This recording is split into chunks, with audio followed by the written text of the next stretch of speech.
haddii aad ku cusub tahay kanaalkeena fadlan subscribe dheh.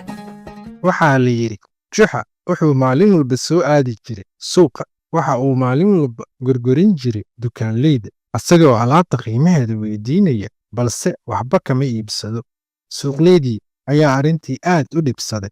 ayaga oo sheekaysanayo ayaa Juxa hadalkiisa la isku soo hadal qaaday. qof walba dhibkii Juxa uu ku hayay ayuu ka hadlay.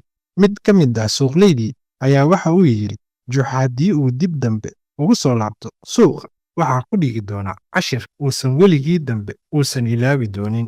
maalinkii xigay ayaa Juxa suuqa yimid. waxa uuna bilaabay sidii caadada ahayd inuu dukaanleydii wargoriyo. asaga oo dukaanleydii wax weydiinaya ayaa nin u yimid. waxa uuna ku dhuftay dharbaaxo aad u xanuujisay. aad ayuuna ugu xanaaqay Juxa, laakiin ninkii ayaa aad ugu cudur daartay Juxa, una sheegay inuu ku qalday nin kale oo dhibay, xirtana koofidiisa oo kale, sidaasna raalli ku noqdo. hase ahaatee Juxa kuma uusan qancin cudurdaarkaas. wuxuu ku adkaystay inuu ka aarsado. marka uu ku dhufo dharbaaxshadiisa yiri ayaa waxaa markiiba ku soo baxay raggii suuqleyda oo markii horeba diyaar ahaa oo ka ilaalinaya Juxa inuu gacan qaado oo ninka ka aarsado. oday ka mid ah raggii suuqleyda ahaa ee arrinta wax ka ogaa ayaa soo kala dhex galay oo ku yidhi, nimanyahow aniga talada ii dhiibaysaan oo ma idin kala gar qaadayaa, nin kastana aan gartiisa siiyo. ninkii Juxa dharbaaxay ayaa markiiba la soo booday, haa, diyaar ayaan u ahay. Juxana waa uu oggolaaday.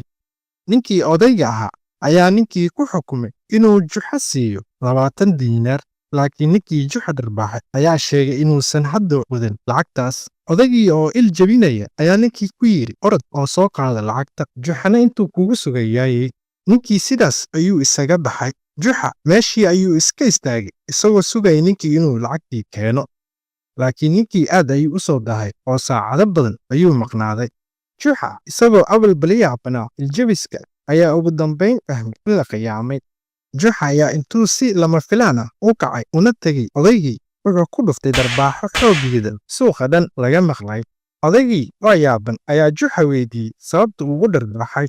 Juxa ayaa isagoo sii baxaya ku yidhi, marka uu ninka lacagteedii keeno adiga qaado ayadoo kuu xalaal ah oo dhammaystiran.